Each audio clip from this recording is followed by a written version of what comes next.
one thing I always try to ask myself when I write anything, even just an article, is there some reason I'm afraid to hit publish? And if I'm not afraid, I won't publish it, because if I'm not afraid, that means I'm just saying something everyone else is saying.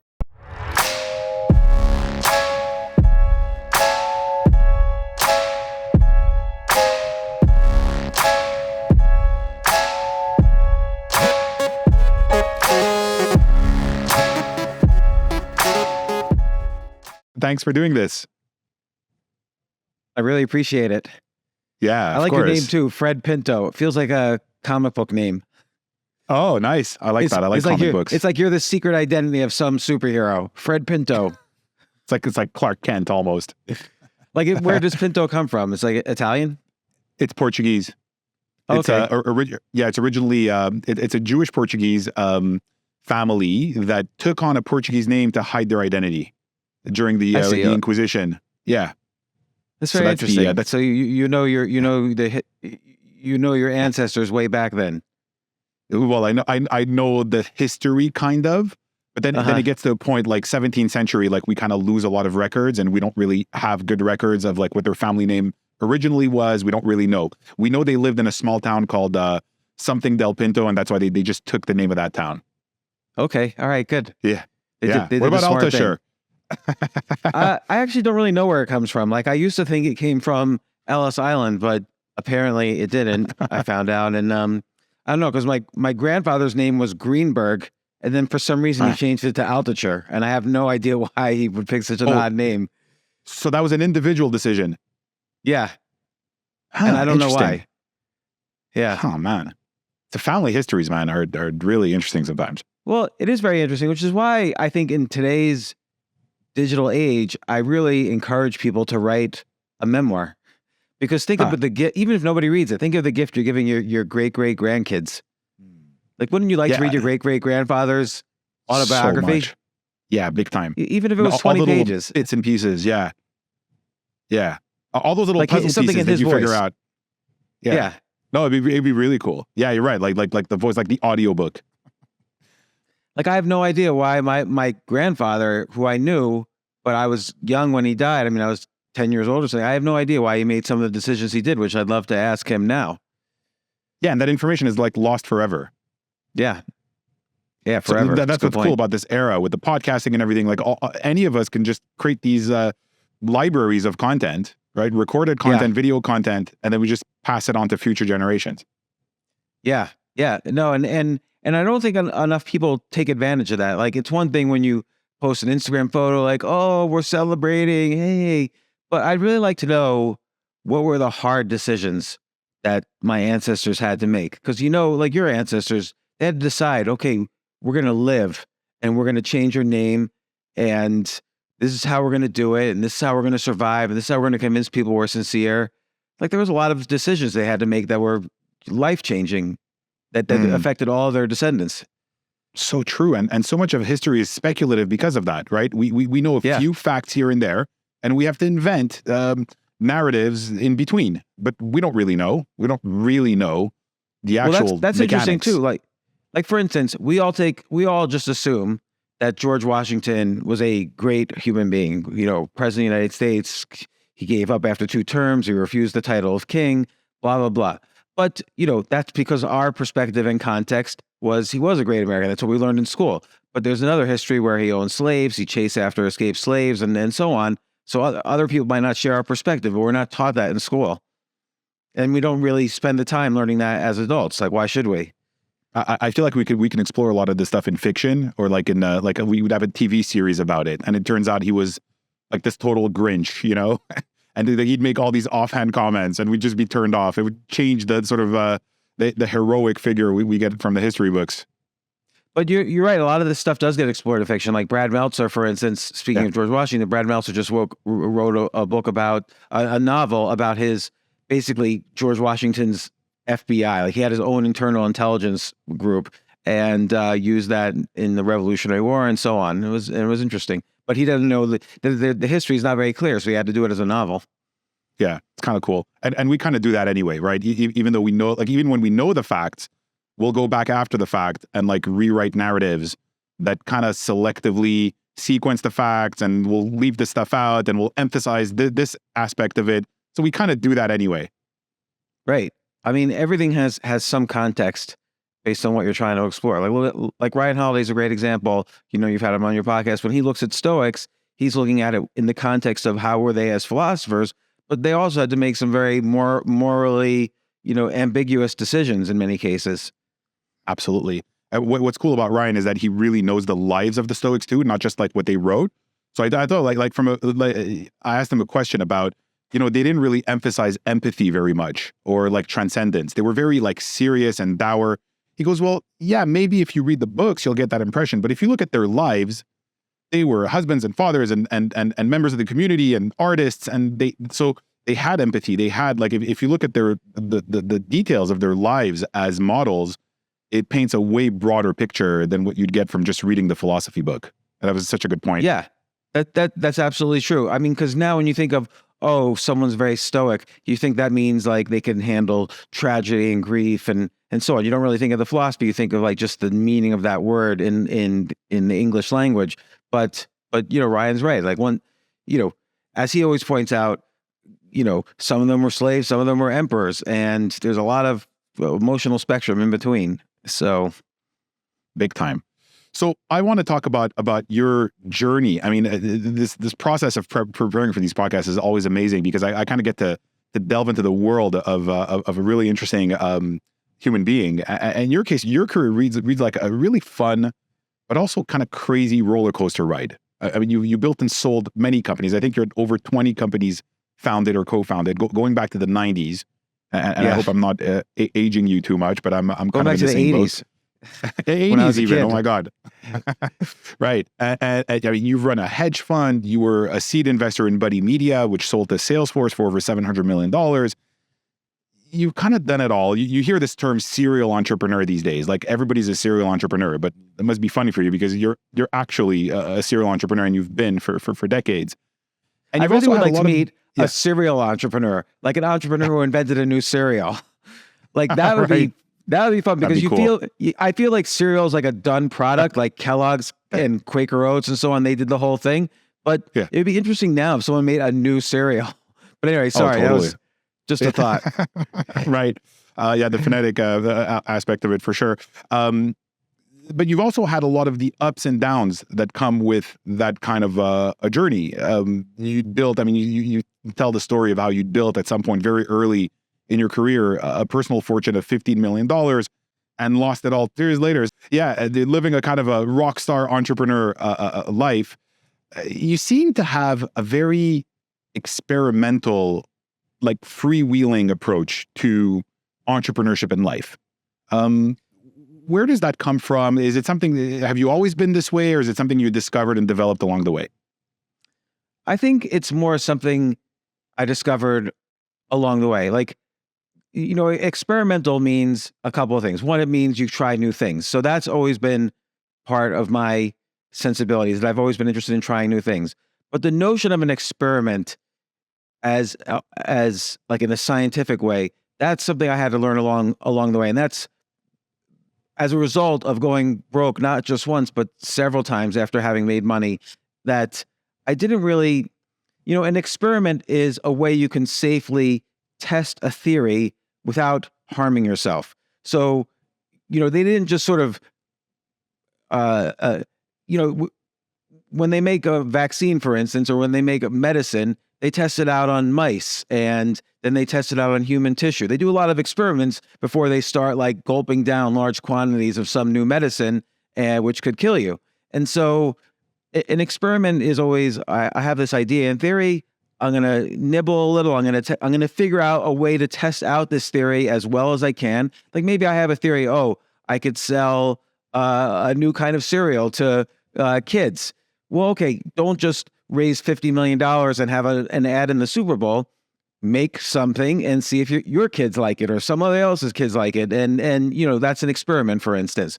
Or you think people might like a book that you would write. Well, don't just spend years writing the book and then put it out there and then you find out nobody likes it. Maybe write some articles on that topic. This way you experiment not only with the topic to see if people respond to it, but also you learn the craft of writing, which is a hard craft. and you get better and better at that with these experiments. So I think early on, when I was doing a lot of, I started off as an entrepreneur. I really didn't have any clue what I was doing. Like, I made so many mistakes. But then after, I didn't realize that the journey continues after you sell your company. And I would have figured, okay, well, now I'm just going to keep on doing it. And I'm super smart because I did this. And instead of just experimenting on my next idea, I was going all in on every idea. And what happens when you go all in on every hand in poker? You're going to be not playing poker for too long. You're going to go broke. So experimenting is an important way to kind of build your knowledge, whatever it is in. You don't have to be an entrepreneur. Dip the water as you try new things in your career, whether it's being an entrepreneur or an employee or trying side hustles or whatever. And particularly for entrepreneurship, experiments tell you what won't work. And that's very important for entrepreneurs. Yes. So what are those triggers that you look for? So maybe like earlier in your career, like maybe the approach of going all in on everything and then developing this perspective that it's really about, testing and building smaller things and seeing what the feedback is. What are some of the triggers or the markers that you look for before you decide, okay, I'm going deeper here, or I'm scaling back, or I'm going in a different direction? Well, and I think this is a little bit true for everyone, but for me, it was unfortunately even too true. I have to really love something in order to want to do it for a job or a career or start a company or whatever. I have to love something to the point of obsession and maybe even addiction. And I've noticed when I've tried to start businesses that were really just about the money, those businesses did not work. I mean, my first successful business was in the mid-90s. So I had been using the web since a few weeks after the first web server was created, the World Wide Web, www. And so I knew, when I moved to New York City in 1994, there was maybe like 5 people in New York City who knew how to build a website. And so I was able, and I was all in the sense that I loved the internet. I loved this idea of the web. I didn't know it was going to be this big commercial medium. I thought maybe it would be an artistic medium. And so I started doing what I considered to be, using the web creatively, make creative kinds of websites. And then as companies started to realize they needed to be on the web, I very quickly realized every company in the world is going to need a website. And so my very first business, I kind of accidentally got into it. I didn't really want to start a business, but a friend of mine had a failing CD-ROM company. I won't describe what CD-ROMs are, but you can look that up. It's a digital whatever. And it was failing, and he wanted some help. I agreed to help him out, but I said, I'm not leaving my job. I have a great job. I love my job. And I was really wanting to do more creative things with my life. And I felt being an entrepreneur wasn't interesting to me. But as it went, I showed him the web and said, don't do the CD-ROM stuff anymore. Everyone's going to need a website.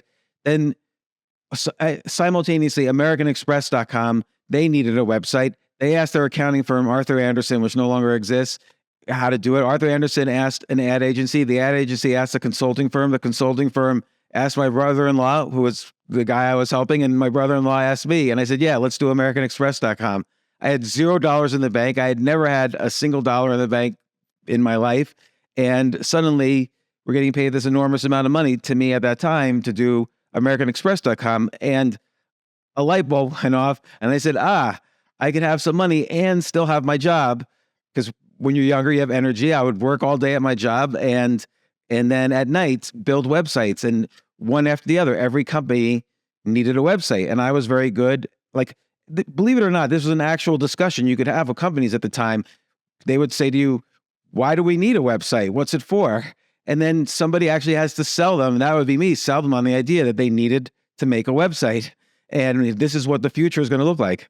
Yeah, a lot of people are like, we were like the evangelists of like, no, this is where business is going. This is where culture is going. We had to actually convince people that technology was going to be a thing. And it's just so hard to even, go back into that mind space, because when you look at today, how deeply embedded everything is within technology, it's almost like a time capsule, like thinking back to that time where you mentioned the CD-ROM, like once upon a time, we thought these things would last for, we thought the world was going to be like that. I mean, as you look at the rate of change just in our lifetime, it's pretty unbelievable where we are.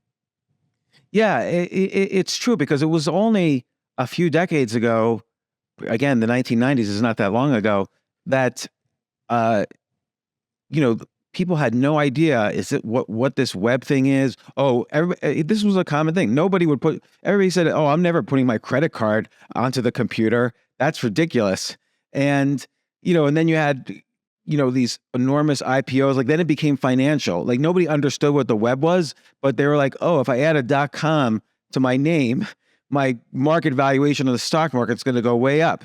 And then of course there was the internet bust, and everybody either lost money because they were all in on the internet, or they concluded that the internet was a fad. So a lot of people were still thinking this internet thing is just junk. There's no users, because there weren't a lot of users back in 2001, 2002. Even though you already had the beginnings of Amazon, Google, Yahoo, and all those, the internet didn't hit 1 billion users until about 2005. And that's when you start to see social media like Facebook, Twitter, and so on start to get created and grow. Social media companies before then, nobody remembers GeoCities or Friendster or even MySpace, really. It was with 2005, 2006, that's when social media started to develop, because finally there were 1 billion users worldwide who used the internet. Now you could put your credit card in. There was cybersecurity firms. There was social media. There was e-commerce. Like it became a mature industry, but it took a while. I mean, people don't recognize that either.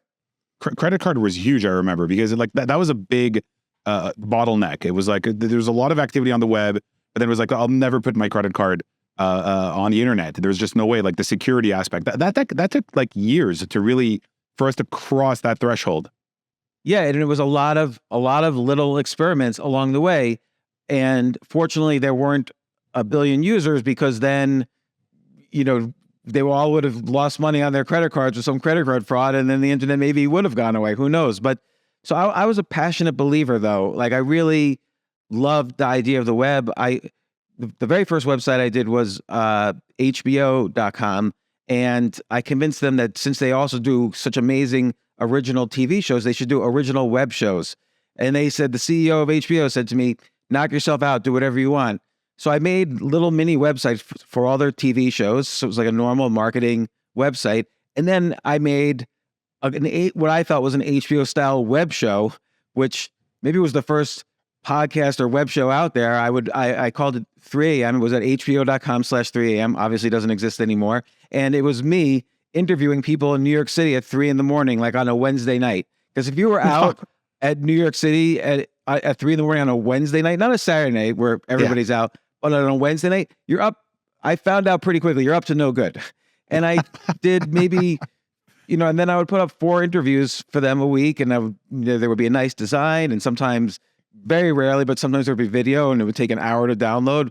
But, and I did that for about 2.5 years for them. But that led to me doing, yes, I did AmericanExpress.com and some other very corporate sites, but I quickly, when you want to start a business, you try to niche down as much as possible until it's the intersection of many things that you love, and you could build a real brand for yourself. So my company became known for doing entertainment websites. So I did HBO.com, but I also did many record labels. You could tell even maybe by the way I look, I did a lot of gangster rap record labels and groups, and a lot of movie studios and so on. And that was my first real successful company.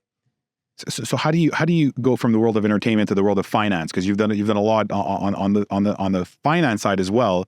How did you make that sort of leap? It's unusual to see that. Yeah. So I sold that first company, and I sold that first company, and then I figured, oh well, I'm a genius because I sold this company, and everyone kept asking me, like, what internet stocks should we buy? What internet stocks? Like, nobody knew anything then, and I knew less than everybody else about investing. I knew nothing. I knew nothing about all the basic principles of investing. And so I made all this money, and then I very quickly lost all of it. And I made cash. Like, I cashed out. Like, I wasn't just holding paper in the company that acquired mine. But then I put it all back into like internet stocks, thinking, oh, the internet is here to stay. So this is the one important thing about investing. You could be completely right and then lose all your money. So I said to myself, the internet is here to stay and it's going to keep growing. Nothing's going to stop this from exponential growth for the next 20 years or more. And I can invest all my money in internet stocks and get really, really rich. Even though I already was, because I had sold that company, I went from $0 to generationally rich. I didn't have enough self-awareness to realize, oh, this is fine. You don't need to become double rich. Rich is enough. And so I basically went broke by investing. And so I said, okay, well, this is, first off, I can't ignore the fact that I was super depressed. I mean, I thought, oh my gosh, I wasn't really smart after all. I had won the lottery, and you can't win the lottery twice, and this is it. Like, I'm just done. And I had bought a nice apartment in New York City, and I was losing that, and I was just losing everything and lost the respect of everybody around me. And I was just really ashamed of myself all the time and just super almost suicidally depressed. But I did realize I didn't know anything about investing. So I spent my time reading about the history of investing, biographies of great investors, learning lots of investing strategies. And I was originally a software guy by training, why I was using the web so long from the early days. And so I wrote software to test different investing strategies. And now AI is a big thing, but I have been working on AI for decades. And I was using AI to test different ideas in the stock market and see if I could write software that could trade automatically. And because I was learning so much and absorbing so much and then using software to test things, and I also had this entertainment background, I combined my interests, which is something that I encourage everyone to always just combine and find the intersection of things, because that's where you'll be the best in the world. And I became a writer about investing. And at the same time, other people were investing with me because I was writing all this software to invest and writing about that software. And so I started a hedge fund on one side, and on the other side of my life, I was writing about investing because I'd absorbed so much. I'd read like hundreds of books by this point about investing. And it still took years to kind of climb back out of the hole. But, I would say the one thing about investing versus being a hedge fund manager is that a hedge fund is an actual business. And so you have to do all the normal business things. Like you have to do sales and marketing. And I didn't really like that aspect of it. I didn't enjoy the money business. And so that's why I say you have to really be passionate and love what you're doing. Like I made a living at it, but it's not like that. And I was successful at it. And I was, it helped me be a good writer about investing, and being a good writer about investing helped me on the investing side as well, because it gave me all sorts of access to companies and other great investors and so on. But I wasn't really good at marketing myself and raising money for my fund. So that's where I didn't succeed at that.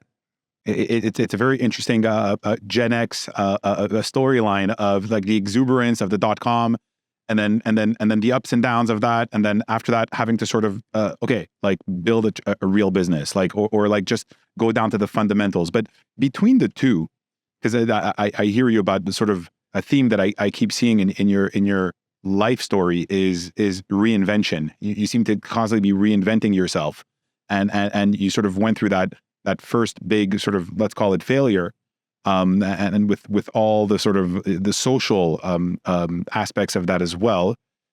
And to me, that's a very interesting theme that I want to hear you talk about a little bit, is the whole idea of failure or risk, or I mean, maybe because of the school system, maybe because of parenting styles, or maybe just like scarcity mindset. A lot of us are raised with a paralyzing fear of failure, and it's hard to take on a certain level of risk or adventure when we're stuck in these fears. I mean, who knows what people could do if they weren't so scared of failure, right? And very, very often this expresses itself as a sensitivity to negative talk around them. So the social aspect of failure as well, right? People tell you you shouldn't do this, or you can't do this, or you don't have the experience, or you don't have the schooling. You talk in your TED Talk about people who lose their jobs and who need to reinvent themselves, but they don't have the courage, or they don't feel they don't feel like they have the schooling, they don't feel like they have the background for it.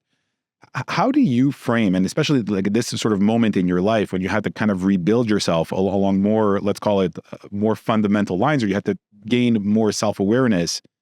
How do you kind of frame the issue of risk and failure? And as part of that also, how do you deal with the social aspects of people telling you can't, or you shouldn't, or this is not for you? Yeah, all good questions, because this is so, particularly like right now. I mean, it used to be this sort of mythology of a career where you would get good grades in school, you'd go to a good college, you'd get good grades in college, you'd go to a graduate school, and then you would get a job at a good company, or maybe you'd be a doctor or lawyer, and eventually you'd rise up, and after many years, you would retire and have enough money saved. And this was like the American dream. And risk was sort of carved out of that equation. Like, all you needed to do was what I just said, and you would have this riskless career heading into a nice retirement. And of course, that myth was never true. And it's even less true now. I mean, but even back then, if there was a recession, doesn't matter how loyal your company was, you were going to get laid off. And then what were you going to do? And I would say the economy is far bigger and far greater now than it ever was before, even though, we have our certain problems now. The problems always seem bigger than they are when you take a historical view. But there's so much change that happens in people's careers now. People turn over jobs much more frequently. They turn over entire careers and industries, and there's many more startups, because the cost of doing a startup has gone down considerably. Like, you needed to raise millions of dollars in a few years ago to make a big website. Now you could ask ChatGPT to make the website for you, and then use WordPress with millions of templates, and use Gumroad to do your e-commerce, and Substack to manage your email list, and on and on. There's so many opportunities to create entirely unique and new businesses for almost $0. And that's really what's wonderful for experimenting. But in terms of risk and career, I think at times I've managed that well. At times I haven't managed it well. But risk is the most important thing entrepreneurs need to think about. Really, anybody, but we'll talk about entrepreneurship, because it's not having a great idea. Though it's very important. It's not that easy to have a great idea, and of course to do experiments to validate that your idea is correct. But once you have the idea and once you start your business, the only thing the entrepreneur should really be concerned with after that is risk. Because, again, I'll use poker as an analogy. The key to being successful at poker or as an investor is to simply stay in the game as long as possible. And you do that by mitigating risks. So, one way to mitigate a risk as an entrepreneur is, you have an idea for a product. Maybe don't raise $2 million to make the product. Why don't you do a service first? Sometimes, like for instance, I made websites for companies. Well, later on, there were products that made websites for companies like WordPress and so on.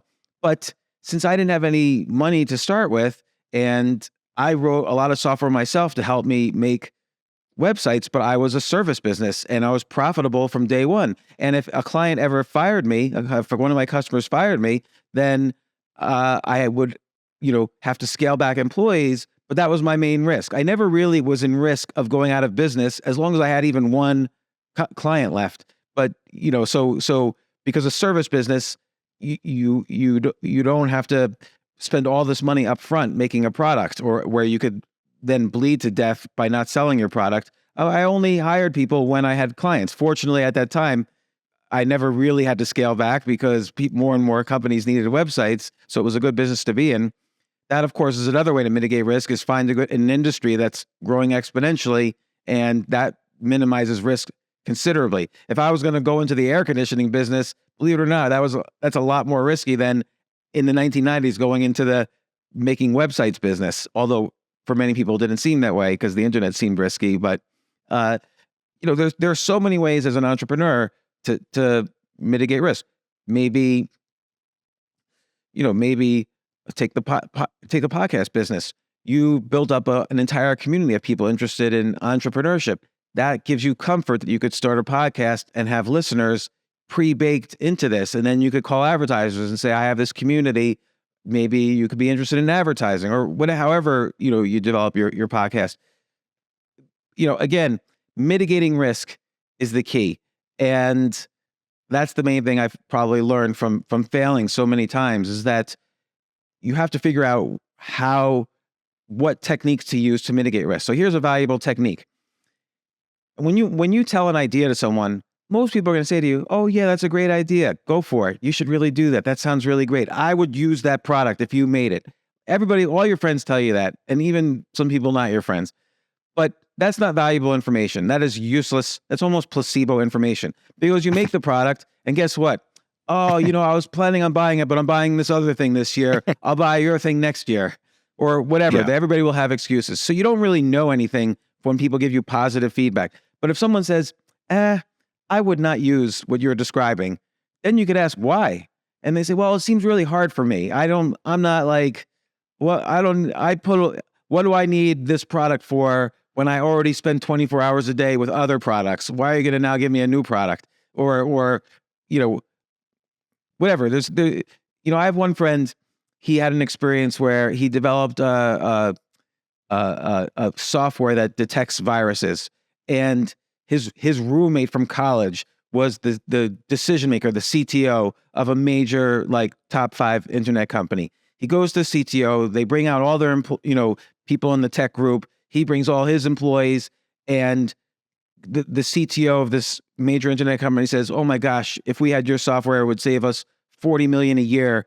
If you just include these features, we'll buy it. So he goes back, he raises money, he includes those features, he goes back to one of his best friends who's the CTO, and the guy says, oh, it's not in our budget for this year, call us next year. And of course, the guy never bought it.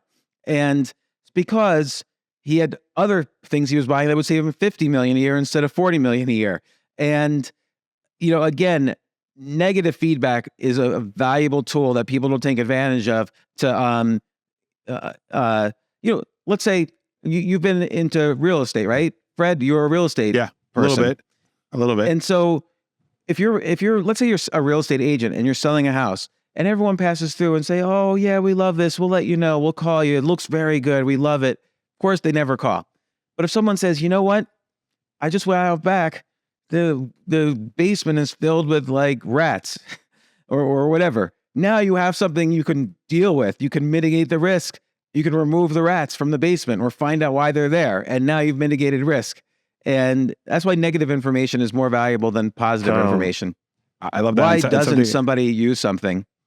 Yeah.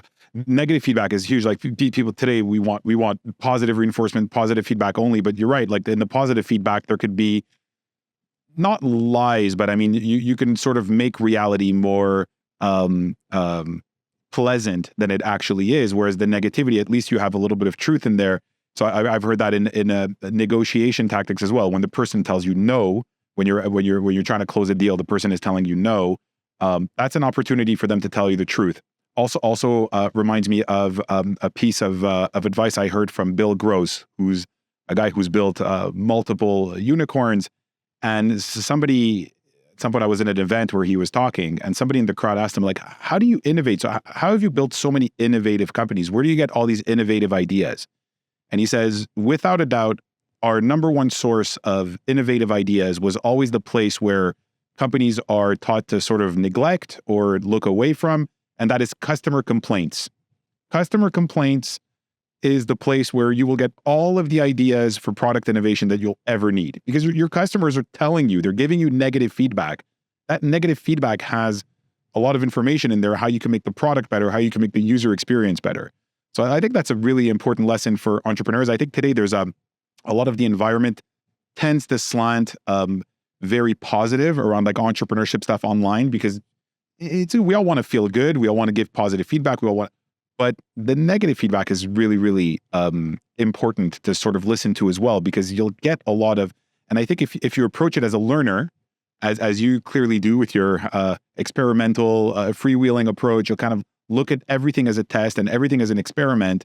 The failure, right, which you've talked about also, like Thomas Edison, he didn't fail 10,000 ways. He just learned 10,000 ways that didn't work to find the one way that does work. it's the same sort of almost like empirical scientist mindset of no experiment is lost. When you haven't succeeded at something, that is extremely valuable information that you can then use to kind of design your next experiment. And by the way, the technique you just described of you looking at reviews, what are the customer complaints? This is a great way if you're thinking of writing a book. Look at the category that you're interested in writing a book for, and look at the reviews for every book that's kind of a bestseller in that category and see what the readers don't like about the book. So here's a book that's already a bestseller, but some readers don't like X, Y, and Z. Well, now write a book that includes X, Y, and Z, and you've got better than a bestseller. Wow, so that's a cool idea. So it almost seems like when you say, "Oh, get negative information," to me, it almost seems like, "Oh, don't have any ideas until people start shooting things down." But you can have ideas and start experimenting. Like I said, let's use the book example. Write an article, see what people say about the article. Did it get a lot of engagement? That's a good thing because it's very active. It's not just people saying good job. It's like by the way, if people just like an article, that's not good information. That's like everybody telling you, hey, go for it. Sounds good. But if people retweet or reshare, or you can see that they're sending it to their friends, then that's valuable information because they're actually doing something. But negative information, again, is even more valuable. Oh, I love this, but you didn't I wish you had talked about this, this, and this. Oh, you talked about negotiating, but what about these other techniques? I would love to hear about that.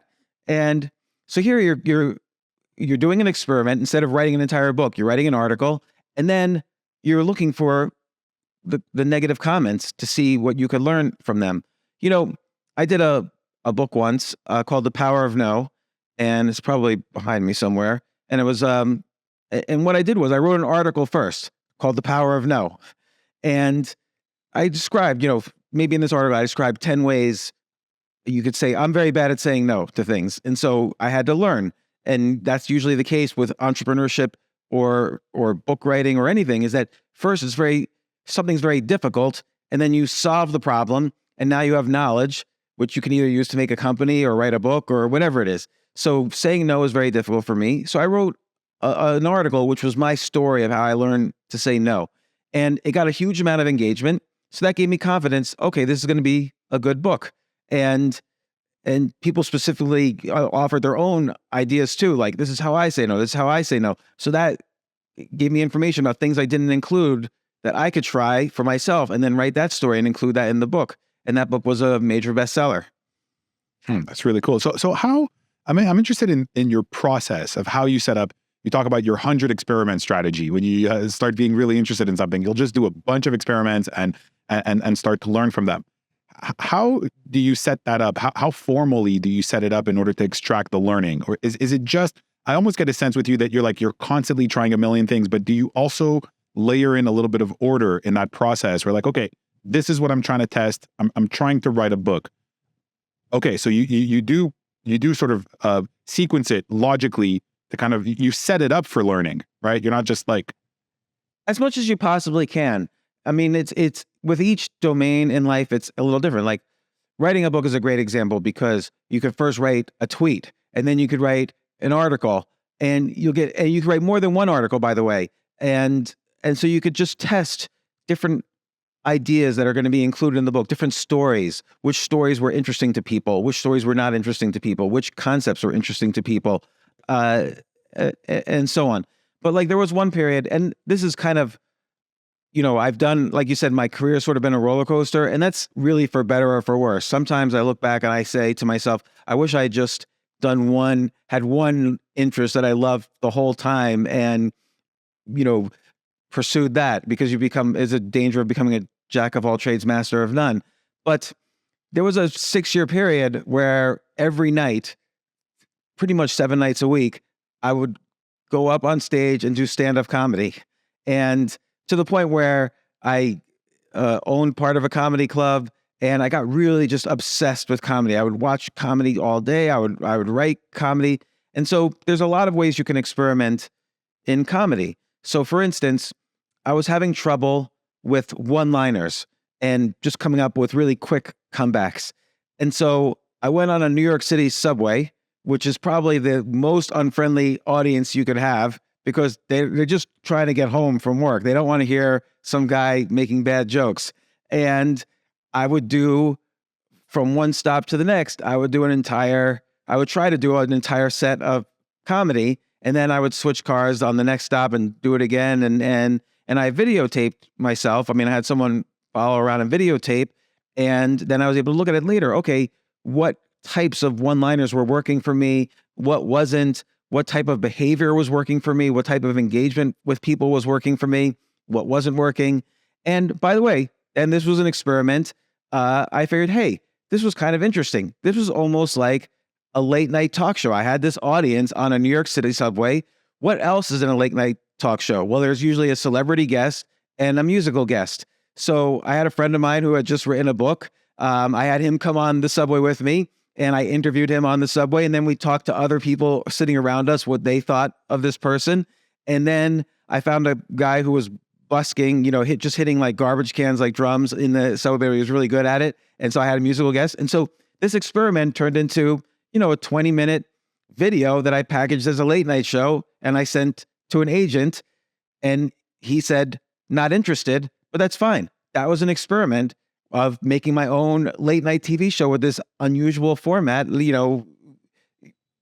just, kind of like a late night show, but you just switch a couple of things, and now it's like your own version of a late night show. Yeah. And it didn't cost me anything. And I had a whole package I could send to an agent. It didn't work out, but in some other universe, maybe it could work out. And that was an experiment that in a variety of ways that I was able to, and by the way, at the very least, I have a story to tell. And that was the result of all those, the whole thing was a failure. Very few people laughed at my jokes, and I didn't get to make a show, but I learned something about comedy, and I have a story to tell.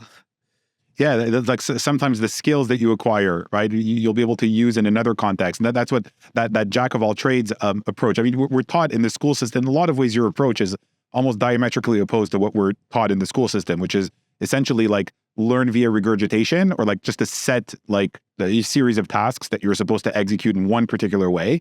And then you kind of specialize, right? You just get better and better at a narrower set of things.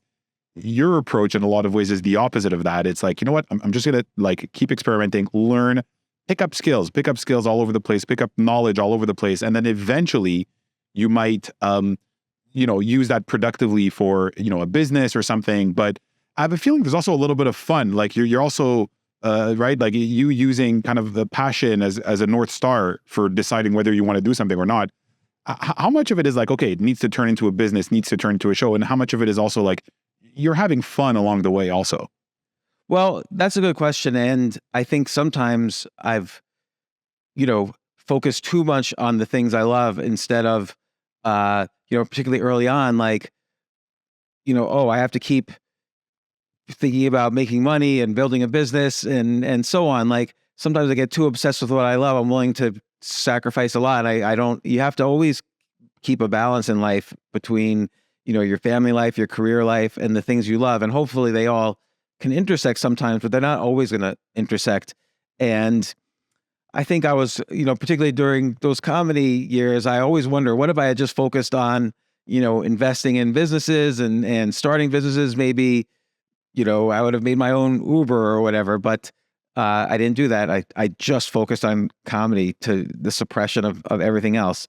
And sometimes that works out. Like I've been a writer for a very long time, and that always in my down moments, I've had a consistent cash flow from writing. And, but I love pursuing things I'm passionate about. And you're right. When you learn a new set of skills, or even when you start to master something, it translates into other areas of your life. So for instance, if I have to give a talk to a very corporate talk about entrepreneurship or leadership or negotiation or sales or whatever, I would say now I'm about 10 times better than I used to be, because I, for 6 years, did stand-up comedy every night. Stand-up comedians are probably, in some ways, the best public speakers. They know how to move, they know how to speak, they know how to tell stories, they know the right moments to pause and be funny. So just even a tiny bit of comedy skills are able to help with public speaking. And this is an important thing too.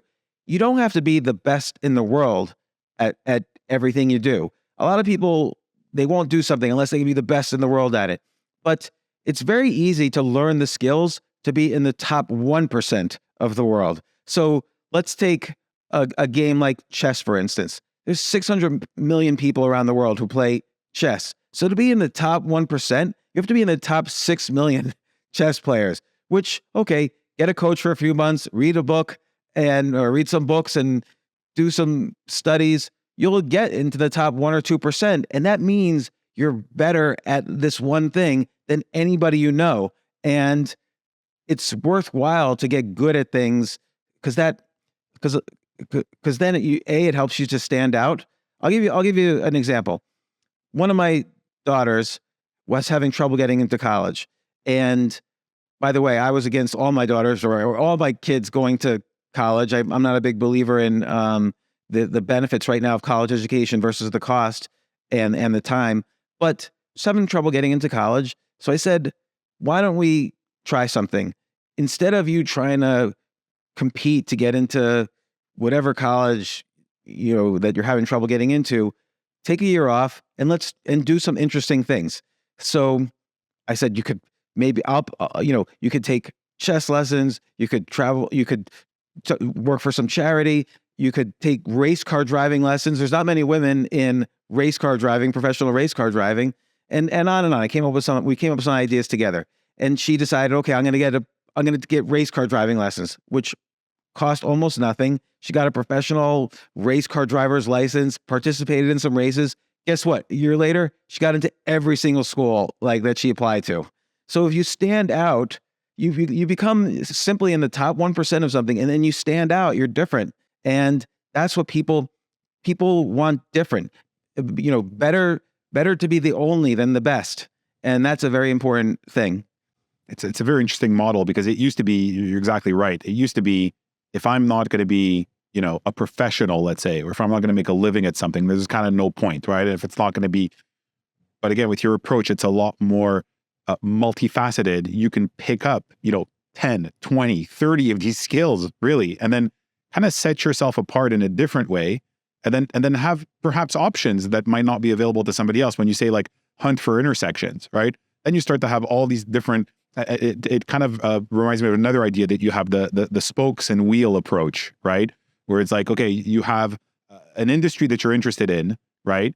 Then there's not just the industry, like race car driving would be a good example. You've got so many different activities around race car driving. You've got the graphic design, you've got the fashion element, you've got the psychology element, you've got the social element, so all of a sudden, your daughter, for example, has that skill and she's got that, a little bit of penetration in that world. She can start hunting for intersections and find maybe something a little bit more unique where she can bring value to that niche that's not, readily available to somebody else who didn't have this approach. Right. You're exactly right. And like being in the top 1% of some category or the top 2%, the top 3%, doesn't matter. You understand enough of the nuances that you're in that community, you're in that subculture, but you don't have to be a professional race car driver. I'm just going to continue with this example. Like you said, you could be on the fashion side of it, or you could have a podcast where you interview race car drivers. I mean, there's a huge, NASCAR community. Podcasts in that community do very well. So you could be a podcaster. You could write a book about it. You could be an agent or work on a crew if you love it that much, or who knows, create a reality show around it. Who knows? There's no end. And you're right. I call it the spoke and wheel approach, which is the wheel is the race car driving, but most people think, oh, there's only one spoke. I'm either a race car driver or I'm not. But there's actually 50 or 100 spokes, as many as you could think of, that create the wheel where you can actually move forward in your life. So again, let's look at, chess is a very interesting example because in the pandemic, there was that TV show, The Queen's Gambit. There became a mini chess boom. And also everyone was home and they had nothing to do. So a new generation of kids and even adults who wanted to learn more got obsessed with chess. And so, some people started streaming on Twitch. They're not the best chess players in the world. They're streamers they play online chess and they're streaming it, but they have good personalities and they're engaging, and they help teach the game. And so finally, for the first time ever, people who weren't in the top 10 of chess are making millions of dollars playing it because of Twitch. So because there's, or YouTube or whatever, or writing books about it, or writing blog posts about it, or writing a newsletter about it. There's a really good newsletter. It's called Huddle Up by Joe Pompliano.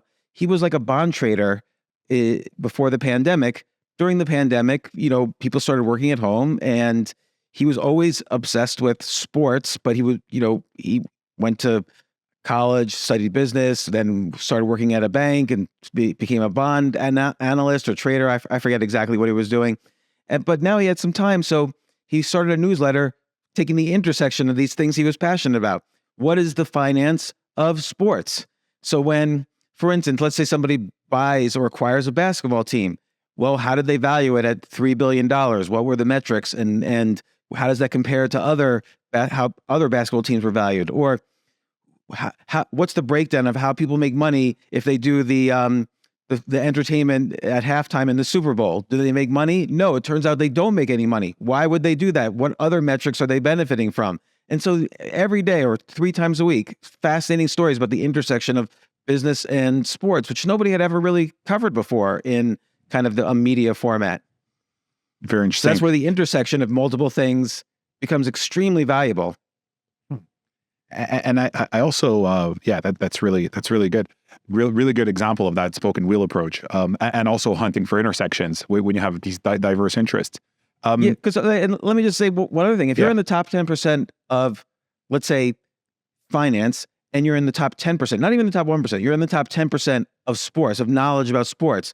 Well, the intersection means you're in 10% times 10% means you're in the top 1% in the intersection. Yeah. So finding intersections is a shortcut to being in the top 1% of a category. You make the category with the intersection. Very interesting. Very interesting. So very often I find a lot of your interests link back to technology in some way. You tend to have a lot of sort of different passions that are connected to technology. And as I got familiar with your style and your story, I wasn't surprised to see that you change your mind a lot about different technologies. And I don't say this in a negative way. I mean, things evolve so quickly. If you didn't change your mind, it'd be kind of weird, right? People, oh, you've changed your mind, so you flip-flopped. No, I mean, things evolve extremely quickly. There's the expression, right? Changing your mind is proof that you still have one. Your views on crypto, for example, right? Your views on crypto changed quite a bit. You were a very early investor in crypto. Then you called it a fad, a scam, a Ponzi scheme. Then you built. Actually, the very first thing was, so I used to do these Q&As on Twitter every Thursday. For a decade I did this, and this was like around 2013. I think in like February or March, one of my readers asked me on Twitter, "What do you think of Bitcoin?" And I said, "It's a fad. It's probably a fad." And so that's what I thought of it at the time. And Naval Ravikant, who's really into crypto and is a big angel investor, and in fact, he's the founder of AngelList, and he called me up and said, "I'm coming to New York in a week. Let me sit down with you and explain Bitcoin to you." And he did. And I was like, oh, this could be really great. I completely changed my mind on it at that point. And then a month later, in May of 2013, I created for myself a store which only accepted Bitcoin. And there was one product in the store, which was a pre-release version of my book, Choose Yourself, which I was releasing Choose Yourself a month later in June, but this was May. And I said, I'm going to sell it first for Bitcoin only, 0.1 Bitcoins. Bitcoin was $60 at the time, so it was like $6 people were paying for a PDF of this pre-release version of my book, Choose Yourself. And that's how I was able to experiment to get a little bit more familiar with Bitcoin and some of the positives and the negatives, by the way. And also then learn too, is this going to be easy for people to use? Do people actually understand, how Bitcoin's used? Is it easy to build a store that accepts Bitcoin if your people are treating this as a currency? So I learned a lot in this process, but I used that also to help market my book, because then CNBC had me on. Maybe I was the first person to create a Bitcoin store for books. CNBC had me on, and the anchor even said, are you sure you didn't just do this as a marketing thing? And I'm like, well, I'm on national TV right now, so it worked. Yeah. Cool. So that was also an experiment. It was also an experiment in a sense. And I'm curious, do you remember what Naval, I follow Naval a lot. I think he's a really, really brilliant and wise individual. Do you remember something that he said or a perspective about crypto or Bitcoin that helped change your mind about that whole technology and that whole, how you can use it? Yeah, I think he did several things. One is he explained to me kind of how money has evolved over the centuries and the problems. Basically, money evolves every time there's a set of problems that can't be solved with the current money system. And, he explained what some of those problems might be in today's day and age. So for instance, let's say you wire money to someone in another country.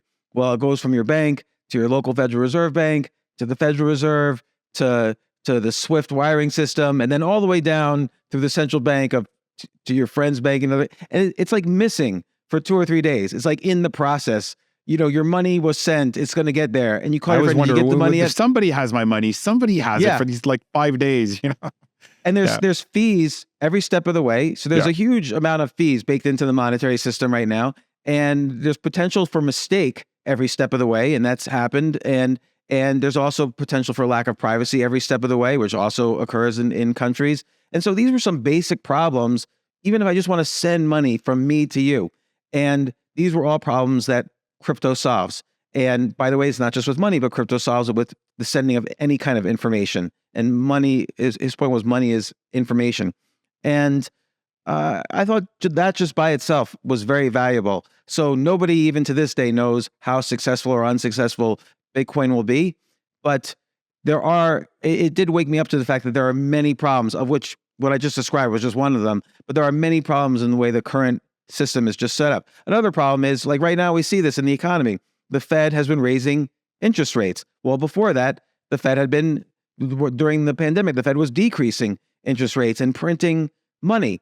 So why should I let someone else decide on a whim what the value of the dollars in my pocket will be? Because when they print trillions of dollars, the value of my money changes, and I had no control over that. Well, Bitcoin, of course, there's a fixed supply. So, value changes in Bitcoin based on supply and demand, based on market forces, but not based on the whims of a single individual. So that was another big problem. Right, the whole central bank aspect of interest rates. I suppose the issue I have, so that's an interesting perspective. I suppose an issue I have with Bitcoin being used as a currency, and I'm far from being an expert, but it's the whole aspect that it's a security and the value goes up and down so much. I remember when, even as a lawyer, some clients wanted to pay me in Bitcoin. And I'm just like, I'd rather just get dollars because I don't understand what you're giving me. I don't know if you're paying me, 100 times more for my services. I don't know if you're paying me 10%. I don't know. It's a security. It goes up and down so much. I agree with you. I don't know at the end of the day if Bitcoin will be the currency of the world. I kind of doubt it. But there's other uses of crypto and blockchain, and this is still a maturing industry. Like, remember, the internet, which started in the 70s, didn't have 1 billion users until 2005. Well, crypto started in 2009. And around the world now, there's a couple 100 million users, but there's not 1 billion users yet. We're not going to really know the use cases. I could think of thousands of other use cases for crypto, but we're not going to really know what's widely used until we get to that tipping point, which is at the 1 billion user moment. And now, I mean, will Bitcoin succeed? I don't know. But some cryptos will succeed and succeed wildly from where they are now, I firmly believe. But there's a lot of problems too. Like, even now, when I have to move Bitcoin from one exchange, or crypto in general, from one exchange to another, there are difficulties in the way. It's not that easy to create a Bitcoin only store, for instance. And there's a lot of hurdles still. It's a maturing industry. So there's a lot of hurdles still that it needs to go through. I like that perspective. I like the idea of use cases, right? It's like, we want to talk about the technology as a whole. Well, as a whole, very hard until you get to that tipping point of, like, you've got hundreds of millions or billions, or a lot of the small logistical issues have been figured out. It's very hard to have like general opinions about a radically new technology like that in bulk. It's really about the specific use cases. There may be certain things, like maybe in the collectibles markets and NFTs, maybe we're already starting to see some of those use cases, but it's very hard to predict. I completely agree with you, like where it's going to be in 20 years. I mean, the technology is going to mature. There's going to be regulatory advances or roadblocks. It's very hard to predict what those are going to be. And as the uses go up, yeah. And there are some use cases where you absolutely need crypto technology to do this use case. So you mentioned NFTs and collectibles. I don't really like that use case so much, but if you take the exact idea of an individual item being valuable on a blockchain as opposed to the whole currency and the whole blockchain itself, think of tickets. So if I'm the New York Knicks and I sell you a ticket, let's say I sell it to you for $100. Now you go sell it to some scalper for $200, and then the scalper in the street sells it for $500 on the night of the game. Well, I'm the New York Knicks. I only made $100. The scalper made $500. And by the way, then the guy who bought it from the scalper doesn't even know for sure if he's going to get into the game because maybe the Knicks invented something to prevent scalpers from selling tickets. So you can make something like that, an NFT, and now the Knicks get a commission every time it's sold, and it's all legit, and scalpers are fine, and the customer's satisfied, and so on. So, ticketing is a major use case that is not being used at all right now. Like companies are just beginning to where I've talked to a couple of basketball team owners on my podcast about this, and they said, "Oh yeah, we're building a company for that right now." So, but I don't know if anybody's actually doing this yet, but ticketing will be a major use case as just one example use case. Yeah, I love the authentication, right? So the perfect authentication aspect and the commissions, like you could track the whole, like the New York Knicks should benefit every time a scalper shows it. That's right. A sports team should benefit. So there's ways to do that. Now someone asked you, well, why can't you just make a centralized database to do that? Sure, you could do that, but then you're stuck with just sports tickets. Maybe there's other use cases that will be discovered as this, because crypto is this much broader, more general technology. Other use cases will be discovered along the way, just like it was with the internet. Oh, the internet is going to be used for to send email. Well, guess what? Now you can send images, then videos, then dollars and cents, and so on. Like the use cases for the internet evolved over time. Absolutely. You mentioned a couple of times ChatGPT and AI. I'm curious, as a writer, as an entrepreneur, as somebody who chronicles technology and has seen technology markets kind of evolve, and you have your own experiences with AI, what are your kind of very preliminary perspectives on ChatGPT and how it's going to kind of reshape creative markets? Yeah, great question. And I've been involved, like I mentioned earlier, I was involved with quantitative finance in a way that I used artificial intelligence for investing. But earlier than that, I mean, I went to graduate school for computer science. I worked on the computer that eventually got acquired by IBM and became Deep Blue, which was the first computer to beat the world chess champion in 1997. So I have a deep experience with a lot of these things. And ChatGPT is very interesting, but people should understand it's never going to be intelligent. It's not going to be like a conscious intelligence. Here's what ChatGPT does, and I'll just simplify it. When you type into the Google query box, if I start typing, New York, and then I write KN, it'll fill out New York Knicks, like it'll fill it out, right? In the search query box, like it'll guess what you were trying to say, and then you just have to hit a character return and it says it. So it figures out whenever I see these letters, probably this person intends to write these letters next, and it gives me the option to just hit return.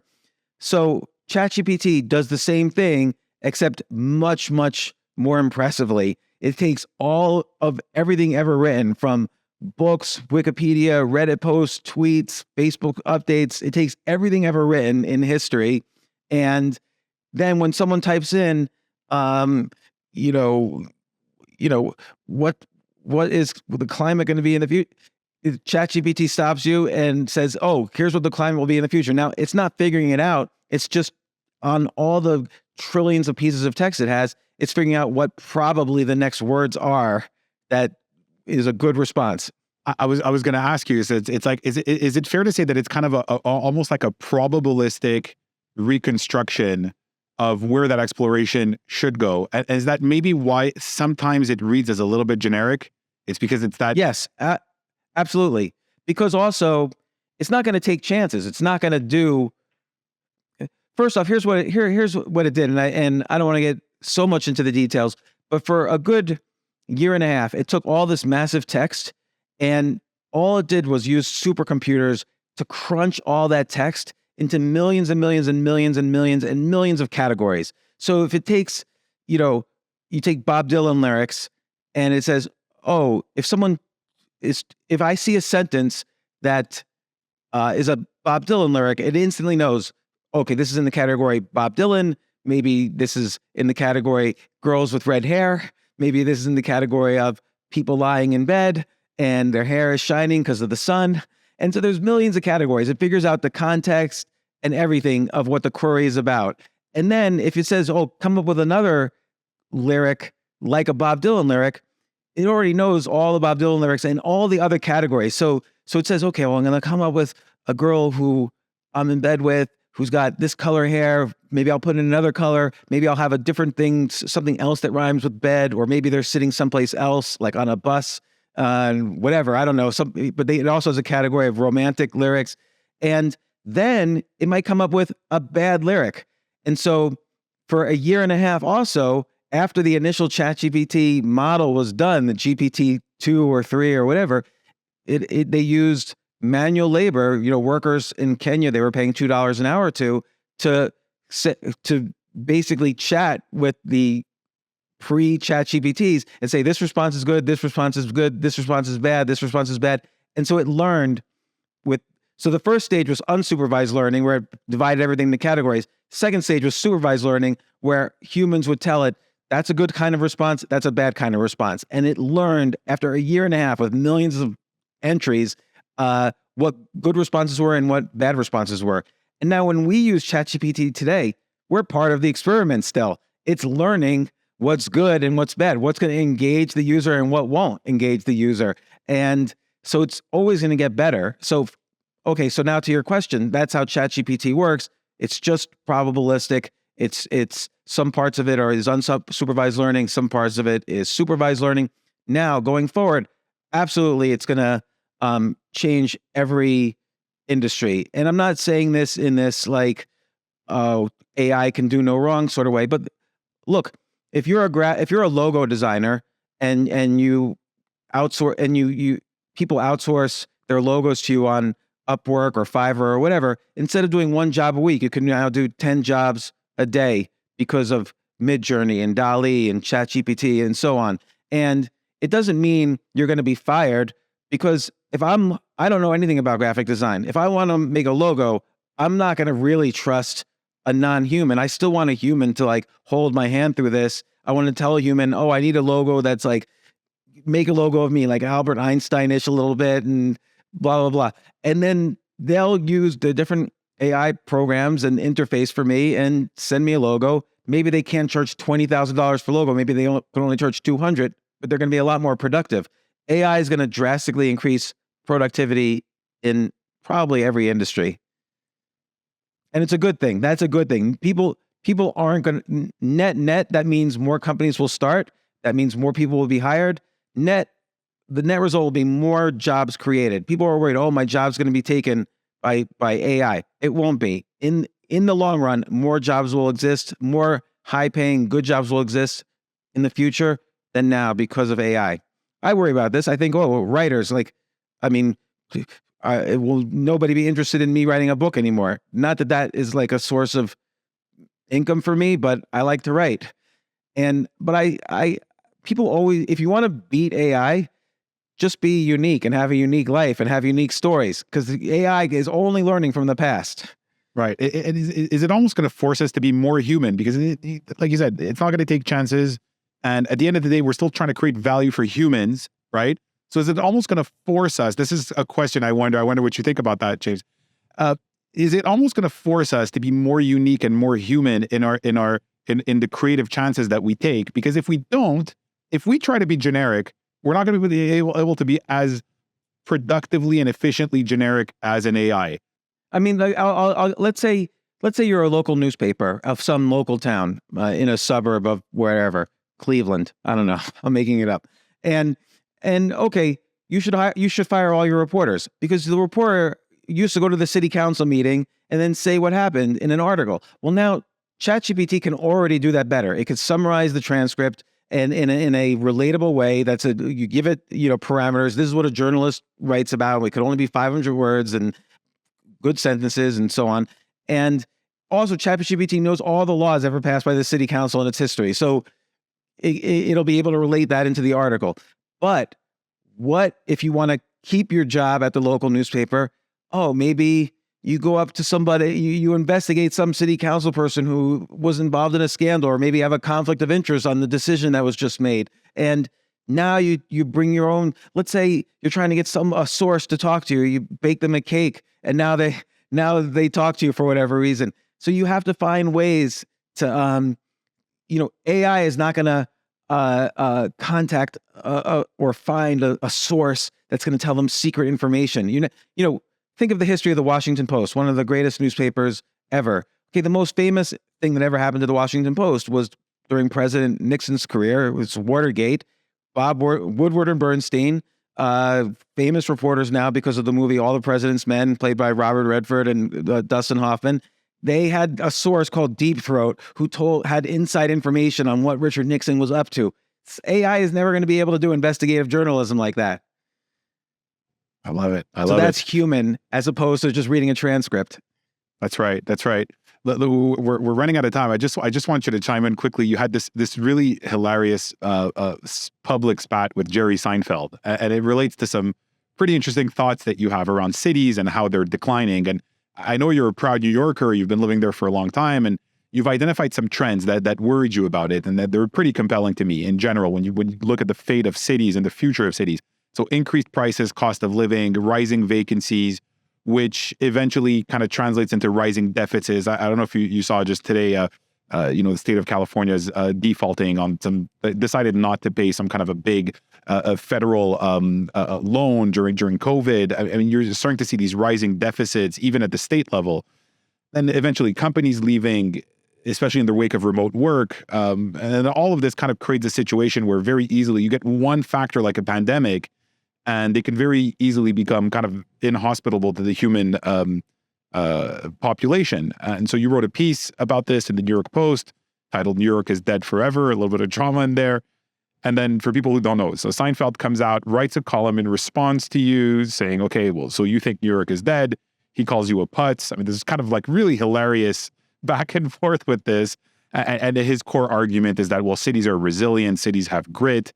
And then you answered back to him again in the Post, and you wrote, if urban areas stay on their current trajectory, young people will find other places to flourish without having to move to cities. This is really hilarious kind of back and forth aspect to it. I know that you had a lot of fun with it. I understand that a lot of this was during the pandemic, but now that we're kind of post-pandemic, where do you land on the issue of cities? Do you still have the same perspective? And is there anything you want to add in this kind of back and forth with Seinfeld? Yeah.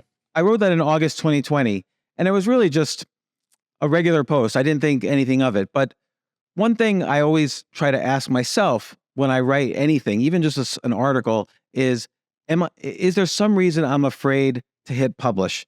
And if I'm not afraid, I won't publish it, because if I'm not afraid, that means I'm just saying something everyone else is saying, and I'm not pushing the envelope in any way.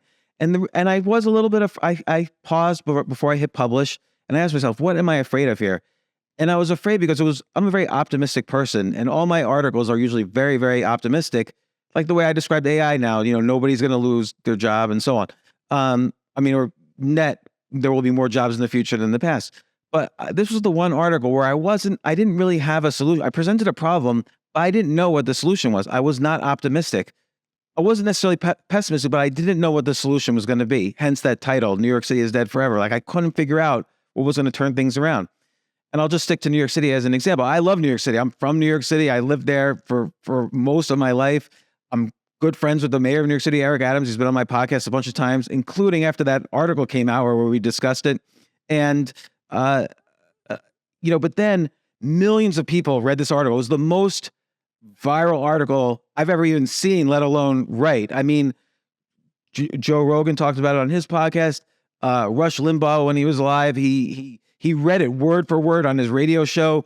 Glenn Beck read it word for word on his show. So, of course, New Yorkers were very upset about this. Andrew Cuomo sent an email to 10 million people saying I was wrong. And, when he was governor of New York. And then, Seinfeld, and I was getting death threats. Like, Really? when the article first came out, death threats almost 1 per second. And oh my God. Then I thought it had died down, but a week later, Jerry Seinfeld, in his only op-ed that he's ever written in his life, has a full page in the New York Times trashing me. So the one thing is, though, and people go back and forth, but New York City takes $100 billion. In order to just open the doors at the beginning of the year, you need $100 billion a year to run New York City. And where does that money come from? A lot of it comes from taxing, companies that rent office space in Midtown, and then their employees and so on, and their services and so on. Midtown is the big commercial area of New York City. And people were responding to my article like, who cares about commercial real estate? It's the young people that make a city thrive. Okay, that's true, but New York City will go bankrupt if commercial real estate shuts down. And we're seeing enormous vacancies more than ever people just didn't come back to work. Now, some companies claim that they did, but on the whole, most companies do not have the same number of people now that they had before the pandemic. Everybody went remote. Commercial real estate, people are moving out of the most expensive floors in New York City because they just don't need to rent that much space. That's happening, and it's happening in every city. It's happening in San Francisco. It's happening in London. It's happening in Chicago. So is my article correct or incorrect? So far, yes, you see people eating in restaurants. Yes, kids are there more than ever, and so on.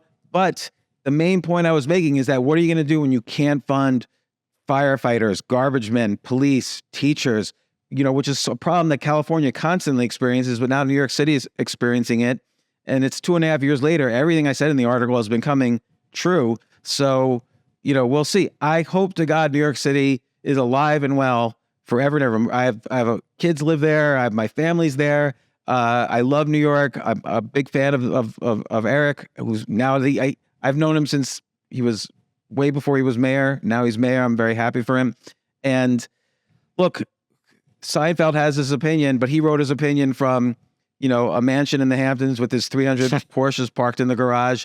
I don't know what, and he didn't really address the issues. He said people always are going to want to love coming to work. He's never had a corporate job in his life. People don't like going to a cubicle every 5 days a week and being forced to listen to the conversations of the person in the next cubicle. There's a real tug of war. There's a real tug of war. And a lot of companies downsizing their office space and adopting hybrid models. I mean, these things are still playing out in the market. So the hybrid models are that's what's going to work. But that is a negative for a city like New York City that depends on every single dollar from 100%. Commercial real estate. Absolutely. Very interesting. It's going to be an interesting thing to follow. That was a very painful time for me, I have to say, because so many people hated me. I had never experienced that before. And I even had family members write entire articles against me saying, oh, he was like this as a kid. Isn't that strange? Blah, blah, shooting the messenger, you're just pointing out a problem. If somebody has a clear answer to the problem, maybe I'm wrong, right? It's almost like attacking you personally is not something I really understand. If you're pointing out some rational issues that you notice that very clearly, if the commercial sort of tax base is slowly departing a city, that's going to lead to sort of financing issues. Have you had any experts come in and really respond to the details of it, or was it just kind of this shoot the messenger kind of response? It was 100% shoot the messenger, and because I just presented real facts that were happening at that time, and it was 100% shoot the messenger, and I don't know. I had to really, I could deal with it when it's a million people, a million strangers who said, "Oh, this guy is an idiot. Don't listen to him." I could handle that, but it was a lot of people I had known through my different careers, and I don't know. It was a way for some people to just, I don't know, lash out, and it was painful for me for a while. I didn't realize that existed, and I kind of had to, deal with it. But of course, I dealt with it, and I hope the article doesn't come true. But so far, and people even tag me. It looks like Jay Altucher was right. And I never respond to those either. I'm not trying to say, I'm not hoping for New York City to be dead. I was just presenting facts in that article. And of course, I'm a storyteller, so I think that emotionally got people riled up. Right. You're not a fan of that reality that you're describing. You're just saying there's an issue here and we need to think about this. Yes. Very interesting. So as a serial reinventor, that's almost how I see you. Like serial reinventor, any reinventions ahead? Like, what does the future look like for you? Any new space that you're really passionate about? Any kind of reinventions of yourself and your life that you kind of see moving into the future? Well, I really love the online education space. And look, I don't know if that means I'm going to start a business in that, or invest in it, or but what I did was my version of experiments. I just launched an online course on Udemy. So just to kind of try this out. And even though online education has been around for 20 years, but I've never made an online course like this. I made a course, write and publish a book in 30 days. And so I give all my kind of best tips of writing and very specific techniques about how you can write a unique book, unique to you, in just 30 days and publish it. Because I've benefited a lot from mainstream publishers, but also I've been a huge proponent of self-publishing. And so I was able to combine interests again in an area where I'm maybe an expert, and make a course. And I just want to see how it does and learn from it, because I think AI is going to have a lot to do with online education in the future. I think the model that we currently have with public education is completely broken, all the way through college and graduate school and so on. People used to argue with me on this, but now it's a more acceptable conversation. I once wrote a book, 40 Alternatives to College, which was the #1 book on Amazon for college education, in the category for college. But I'm very interested in this area. I'm also, as someone I'm over the age of 50, I'm 55 years old. And I also, during the pandemic, returned to things that I used to be good at when I was younger to see if I could still be good at it. And everyone says, oh, no, you can't be good at those things anymore. You're too old. But I'm trying to, I'm a nationally ranked master at chess since I was a kid. And I'm trying to get back to that level. And so far, it's not going that well, but I am having fun, and I'm learning a lot, and we'll see. It's been an interesting ride, and I hope I can prove that people are wrong, that when you're older, you can't return to your first loves. That's really cool. So a reinvention could also be a return and going back to something. Absolutely. It's not just a because straight line. Because that gives you a story. Yeah. It doesn't just mean you get good at what you used to be good at. It means you now learned how to get good at something. And so you keep writing chapters. You keep writing chapters in that story. So the story of James the chess master is not over. Hopefully not. We'll see. Love it. James, thank you so much. I had a ton of fun. I could keep talking to you for hours.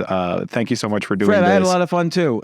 And look, if any of your listeners have any questions for me, I try to respond to all emails, altucher@gmail.com. They can feel free to email. And you really prepared well. You asked a lot of great questions. You got me thinking. You probably changed my mind about some things as well. So thank you so much for having me on the show. I really, really appreciate it. Thanks, all. We're going to take you up on that little the informal Q&A. I know I have a ton more questions for you. It's been a lot of fun learning from you during this time together. Thanks a lot, James.